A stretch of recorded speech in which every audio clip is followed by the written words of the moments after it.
प्रिय विद्यार्थियों, आप कैसे हैं? निश्चित रूप से आप घर में होंगे और अपने पढ़ाई में ध्यान दे रहे होंगे। मैं डॉक्टर अलका पांडे आप सभी का हार्दिक स्वागत करती हूँ। आइए हम इतिहास की चर्चा करें। आज हम बीए प्रथम वर्ष के सेकेंड पेपर में विश्व का इतिहास, उसमें यूनिट 4 के अंतर्गत अध्याय 4 में टॉपिक है पूर्वी समस्या, क्रीमिया युद्ध एवं बर्लिन सम्मेलन, जिसके अंतर्गत विद्यार्थियों आज हम क्रीमिया युद्ध पर विस्तृत चर्चा करेंगे। कोई भी अध्याय शुरू करने के पहले हम भूमिका देखेंगे जिससे कि आपको समझ में आए। विद्यार्थियों ध्यान से पढ़िएगा। यूरोप में टर्की एक शक्तिशाली और संपन्न साम्राज्य माना जाता था। मध्यकाल में इसे ओटोमन एम्पायर कहा जाता था। टर्की साम्राज्य के अंतर्गत Bosnia, Herzegovina, Serbia, Bulgaria, Albania, Romania तथा मिस्र के राज्य थे। बाल्कान प्रायद्वीप के 2 राज्यों को छोड़कर शेष सभी प्रांतों पर टर्की का अधिकार था। इस प्रकार टर्की साम्राज्य अत्यंत विशाल था। टर्की का पड़ोसी देश रूस था। विद्यार्थियों ध्यान से समझिएगा, टर्की का पड़ोसी देश रूस था। टर्की के वैभव को देखकर यूरोपीय देश इससे ईर्ष्या करते थे, किंतु समय परिवर्तनशील होता है। 18वीं शताब्दी में टर्की की शक्ति कम होने लगी और 19वीं शताब्दी तक टर्की की शक्ति इतनी कम होने लगी कि उसका पड़ोसी देश रूस ही उसके साम्राज्य को हड़पने का प्रयास करने लगा तथा टर्की के आंतरिक मामलों में हस्तक्षेप करने लगा। रूस के ओटोमन साम्राज्य पर हस्तक्षेप को यूरोप के अन्य राष्ट्रों ने पसंद नहीं किया, क्योंकि इससे उनके हितों पर आंच आने लगी। अतः टर्की की समस्या संपूर्ण यूरोप की समस्या बन गई, जिसे इतिहास में पूर्वी समस्या के नाम से जाना जाता है। पूरब की समस्या एक ऐसी समस्या थी जिसने यूरोपीय देशों में पारस्परिक वैमनस्य उत्पन्न कर दिया। टर्की को यूरोप का बीमार आदमी के नाम से जाना जाता है। अतः पूर्वी समस्या एक विकट और गंभीर रूप धारण करने लगी, जिसका प्रमुख कारण था टर्की की घटती हुई शक्ति। बाल्कान प्रदेश में अनेक ईसाई राज्यों की स्थापना और यूरोपीय शक्तियों का बढ़ता प्रभाव। इस समय रूस की आंखें कुस्तुनतुनिया पर थीं। विद्यार्थियों, जैसा मैंने पहले बताया है आपको कि रूस पड़ोसी देश था, उसकी आंखें कुस्तुनतुनिया पर थीं। वह काला सागर के दक्षिणी तट की ओर बढ़ता जा रहा था। उसके इस कार्य से यूरोप के अन्य राज्यों में हलचल होने लगी, क्योंकि ऑस्ट्रिया रूस को संदेह की दृष्टि से देखता था। इंग्लैंड दूर से ही निश्चय कर लिया था कि वह पूर्वी भूमध्य सागर के व्यापार एवं कुस्तुनतुनिया की रक्षा करेगा।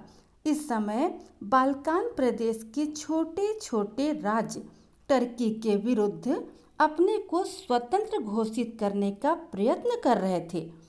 इस समय महान शक्तियां अपने प्रभुत्व को बढ़ाने के विचार से उनके आंतरिक मामलों में हस्तक्षेप कर रही थीं।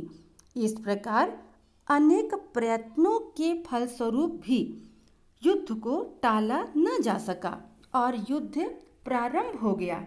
इस युद्ध को क्रीमिया युद्ध के नाम से जाना जाता है। यह 5 अक्टूबर 1853 में शुरू हुआ।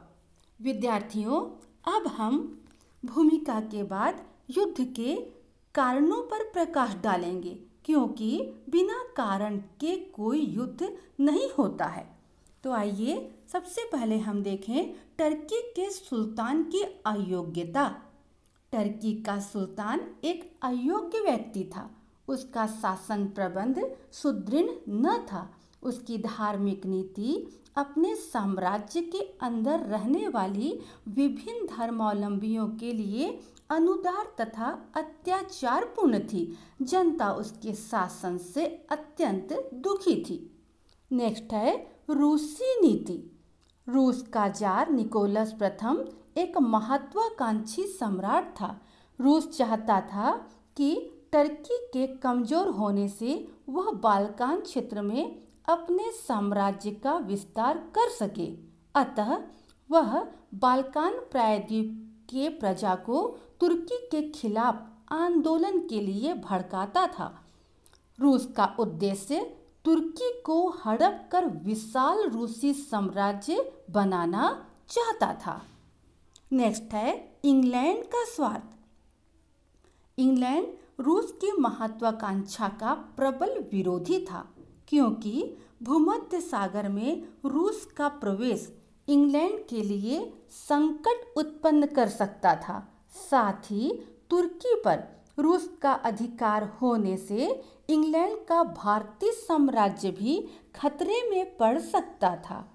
इसलिए भारतीय साम्राज्य की सुरक्षा के लिए तुर्की को रूस के अधिकार में जाने से बचाने के लिए उसकी अहम भूमिका थी। नेक्स्ट है फ्रांस का स्वार्थ। यूरोप के बीमार राष्ट्र तुर्की पर फ्रांस की नज़र भी लगी हुई थी। लुई नेपोलियन युद्ध नीति के द्वारा फ्रांस का विस्तार करना चाहता था। उसने तुर्की के मामले में हस्तक्षेप करना शुरू किया। इधर जार निकोलस नेपोलियन तृतीय को फ्रांस का असली शासक नहीं समझता था तथा उसके लिए प्रिय भाई के संबोधन के स्थान पर मेरे प्रिय मित्र कहता था, जिसको नेपोलियन ने अपना अपमान समझा और जार को नीचा दिखाने का अवसर ढूंढने लगा। विद्यार्थियों, नेक्स्ट है फ्रांस और इंग्लैंड की मित्रता। रूस का टर्की पर अधिकार करना इंग्लैंड के भारतीय उपनिवेश के लिए बेहद संकट उत्पन्न कर देता। अतः अंग्रेजों ने फ्रांस से मित्रता कर ली। नेक्स्ट है धार्मिक कारण। इस युद्ध का महत्वपूर्ण कारण धार्मिक कारण भी था। ईसाई का पवित्र यरूशलेम तुर्की के अधीन था। वहाँ रोमन और यूनानी चर्च के सन्यासी रहते थे।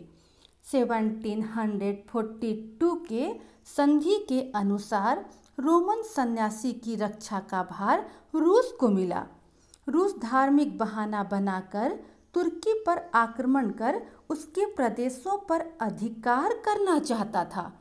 इंग्लैंड और फ्रांस रूस की योजना को समझ गए। अतः टर्की के सुल्तान पर दबाव डालकर नेपोलियन तृतीय ने यरूशलेम का ताला कुंजी रोमन पादरियों को दिलवा दी। रूस इस बात पर क्रुद्ध हो उठा। अतः जार निकोलस ने टर्की के सुल्तान को पत्र भेजा कि वह पवित्र स्थान यूनानियों को लौटा दे तथा रूस को यूनानी ईसाइयों का संरक्षक मान ले। टर्की के सुल्तान ने इसे अस्वीकार कर दिया। विद्यार्थियों, युद्ध का सबसे महत्वपूर्ण कारण ये है कि रूस द्वारा मोल्डाविया व वेलेसिया पर अधिकार। जार निकोलस ने बिना युद्ध की घोषणा किए डेन्यूब नदी के किनारे के दो प्रांत मोल्डाविया व वेनेसिया पर अधिकार कर लिया। रूस की इस कार्यवाही पर इंग्लैंड, फ्रांस और ऑस्ट्रिया हतप्रभ रह गए। अब हम देखेंगे विद्यार्थियों युद्ध का प्रारंभ। रूस द्वारा अधिकार किए हुए क्षेत्रों को खाली करने के लिए टर्की के सुल्तान ने मांग की, परंतु रूस ने इनकार कर दिया। रूस द्वारा इनकार करने पर टर्की ने युद्ध की घोषणा कर दी। इस युद्ध में एक ओर रूस अकेला था और दूसरी ओर इंग्लैंड, फ्रांस, प्रसा, टर्की तथा ऑस्ट्रिया थे। विद्यार्थियों, अब तक जो मैंने बताया वो आपको समझ में निश्चित रूप से आया होगा। अब हम इसको आगे बढ़ाते हुए युद्ध की घटनाओं पर चर्चा करेंगे। आइए हम अब युद्ध की घटनाओं को देखें। सीनप के स्थान पर रूस ने टर्की की सेनाओं को परास्त किया। इंग्लैंड और फ्रांस की सेना युद्ध स्थल में पहुंचने पर रूस ने मोल्डाविया तथा वेनेसिया खाली कर दिया। मित्र राष्ट्रों ने सेबास्टोपोल को 11 महीने तक घेरे रखा। बलकवाला और इनकरमान के युद्ध में रूस को हारना पड़ा। इसी समय रूस के जार निकोलस की मृत्यु हो गई, जिससे रूस की शक्ति पर भारी आघात लगा। फलस्वरूप विवश होकर रूस को संधि करनी पड़ी। इस प्रकार क्रीमिया युद्ध का समापन हुआ। विद्यार्थियों, अब हम देखेंगे युद्ध के बाद कौन सी संधि हुई। क्रीमिया युद्ध के बाद पेरिस की संधि हुई। 30 मार्च 1856 को इंग्लैंड, फ्रांस, ऑस्ट्रिया, तुर्की, सर्बिया तथा रूस के प्रतिनिधियों ने पेरिस संधि पर हस्ताक्षर किया, जिसके अनुसार काला सागर को तटस्थ क्षेत्र घोषित किया गया। सभी नदी का अंतर्राष्ट्रीयकरण कर दिया गया। मोल्डाविया और वेनेसिया पर रूस का संरक्षण समाप्त कर दिया गया। सर्बिया की स्वतंत्रता की गारंटी भी दी गई। तुर्की को यूरोप के राष्ट्र समूह में शामिल करते हुए उसकी अखंडता और स्वतंत्रता को स्वीकार किया गया। तो ये थी पेरिस की संधि। अब हम देखेंगे प्यारे बच्चों कि इस युद्ध का संपूर्ण देशों पर क्या क्या प्रभाव पड़ा। तो आइए सबसे पहले देखें युद्ध का प्रभाव। तो पहला है टर्की पर प्रभाव। इस युद्ध के फलस्वरूप तुर्की को नवजीवन मिला। वह यूरोप के राष्ट्र समूहों में शामिल हो गया। उसकी अखंडता और स्वतंत्रता स्वीकार कर ली गई। इसके बाद हम देखेंगे रूस पर प्रभाव। विद्यार्थियों, मैंने आपको पहले ही आपका ध्यान आकर्षित किया था कि रूस जो था वो टर्की का पड़ोसी देश था। तो हम देखेंगे इस युद्ध का रूस पर क्या प्रभाव पड़ा। इस युद्ध में रूस की सैनिक शक्ति को आघात पहुंचाया और ज़ारशाही की कमजोरी उजागर कर दिया। रूस का कुस्तुनतुनिया पर अधिकार करने और काला सागर को रूसी झील बनाने का स्वप्न जो था वह भंग हो गया। नेक्स्ट है फ्रांस पर प्रभाव। फ्रांस के सम्राट नेपोलियन तृतीय की महत्वाकांक्षा एक कूटनीति सफल हुई। वह रूस को पराजित कर उसे नीचा दिखाने में सफल हो गया। फ्रांस में उसका सम्मान बढ़ गया। अब हम देखेंगे इंग्लैंड पर क्या प्रभाव पड़ा। इस युद्ध में इंग्लैंड का उद्देश्य पूरा हो गया।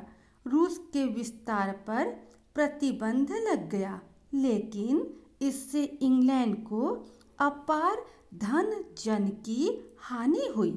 इस युद्ध में सबसे अधिक हानि इंग्लैंड को हुई। इसलिए कहा गया कि क्रीमिया युद्ध में इंग्लैंड ने अपना धन गलत घोड़े पर लगाया। अब इस युद्ध के जो सबसे महत्वपूर्ण परिणाम है वो है इटली और जर्मनी पर प्रभाव। क्रीमिया की मिट्टी से एक नए इटली का जन्म हुआ और नए जर्मनी का प्रादुर्भाव हुआ। अब हम निश्चित रूप से बोल सकते हैं कि क्रीमिया की लड़ाई को इतिहास के सर्वाधिक मूर्खतापूर्ण तथा अनिर्णायक युद्धों में से माना जाता है।